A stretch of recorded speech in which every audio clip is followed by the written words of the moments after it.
As an urban space, Moscow is constantly reinvented.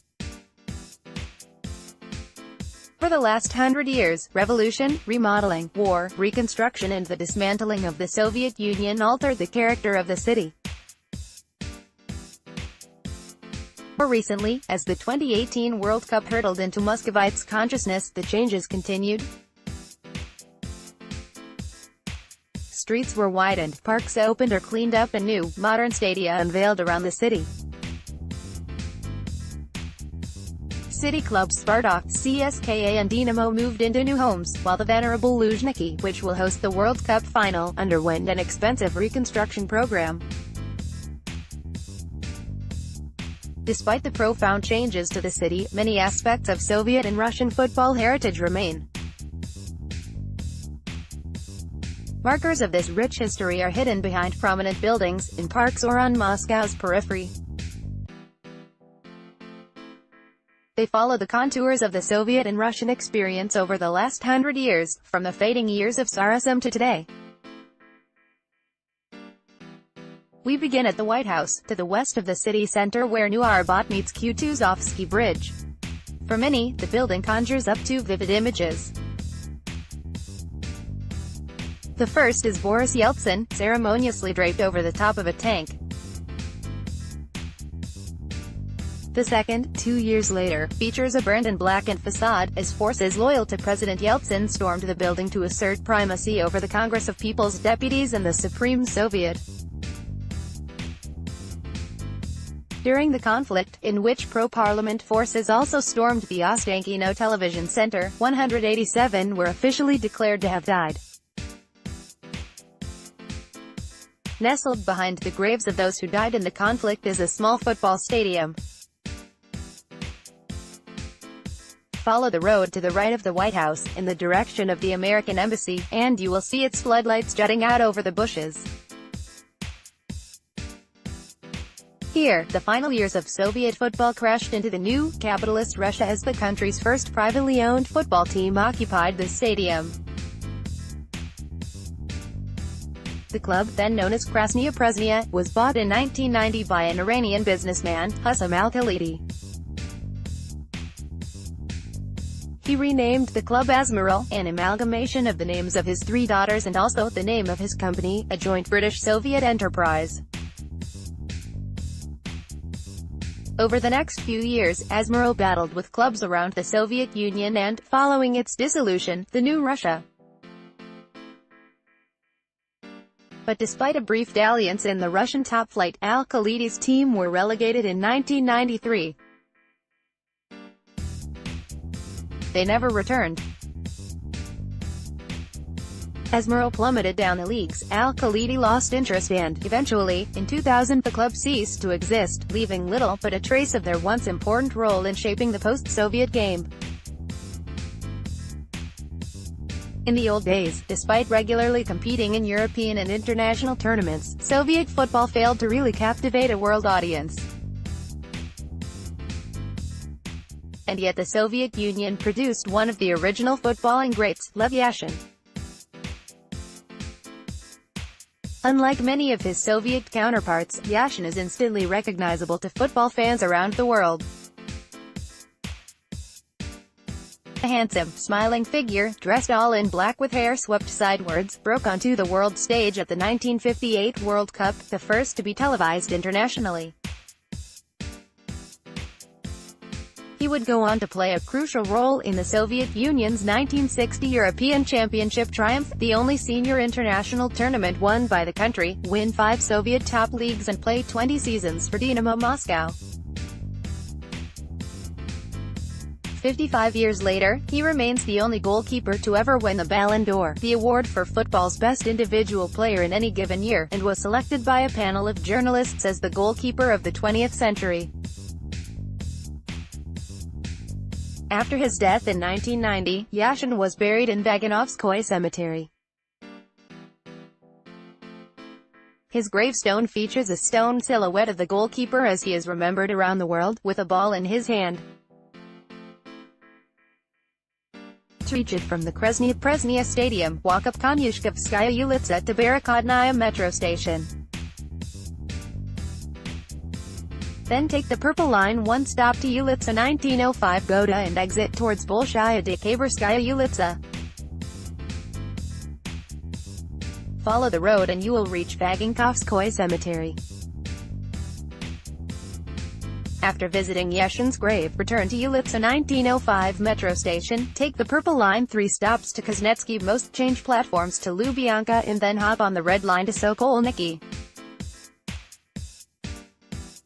Exit and head northwest up Ulitsa Strominka until you see the Namensky Brothers Olympic Center on the right. The area, now a modern sporting facility, was the home ground of Moscow's first officially registered football club, Sokolnichesky Club Sporta, or SKS. The club was founded in 1896 by Robert Fulda, a graduate of the Moscow University Faculty of Law, before becoming registered in 1905. In 1909, SKS took part in the first-ever Moscow Football League, another Fulda initiative, alongside Union, Britansky Club Sporta and Morzovtsy, from nearby Orakovo. Their involvement continued until 1912, when Fulda dedicated his time to the founding of the All-Russian Football Union. But the league continued in his absence, pushing on until 1922 and Soviet sporting reforms. By then, Fulda and SKS had done enough to permanently solidify football's place within the culture of Moscow and the Soviet Union. Some of the city's historic football arenas remain. From SKS's old site, take the metro from Sokolniki to Okhotny Ryad, before changing to the Green Line from Titralnaya to Avdozavodskaya. After a short walk up Vostoknaya Ulitsa, you'll find the home of Torpedo Moscow, one of the few traditional stadiums left in Moscow.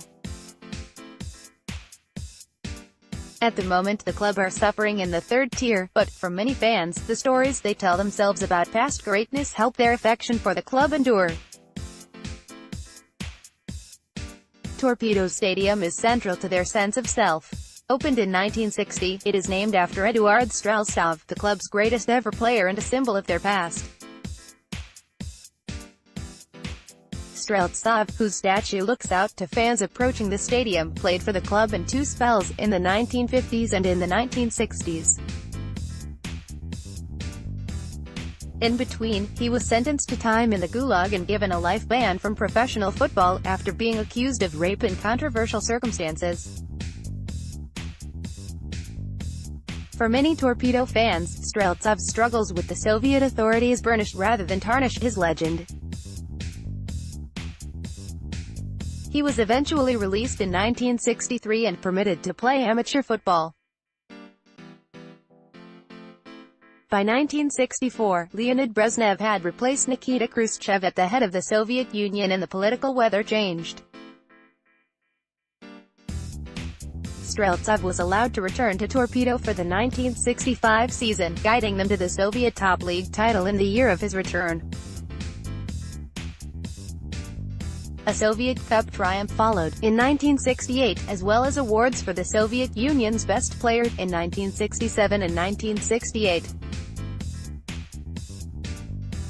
Across the river from the Streltsov Stadium, past the Danliev Monastery, is another site of importance for Soviet football history, the former Plashchadka Vorovskogo.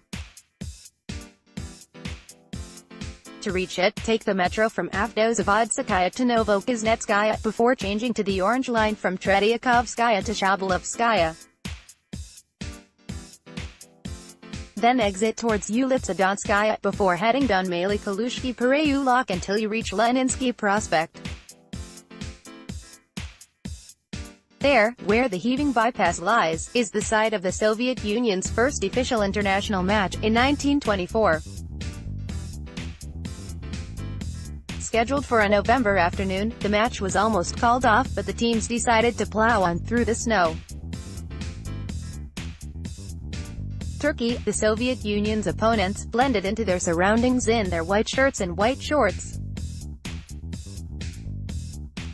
On the Soviet side, the players were unfamiliar with each other.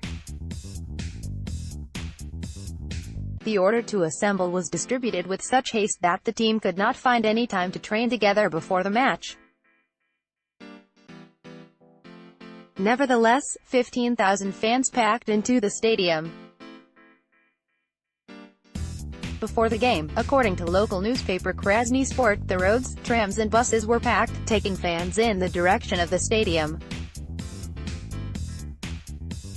They were not to be disappointed, as the Soviet Union managed to pick up a convincing 3-0 win, providing a touchstone from which the development of Soviet football progressed throughout the 1920s and beyond.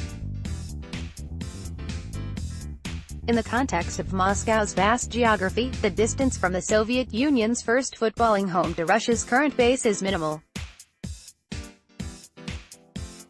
The new Luzhniki Stadium, which reopened in 2017 after 4 years of renovations, lies to the southeast of the former playing grounds at Ploshchad Vorovskogo.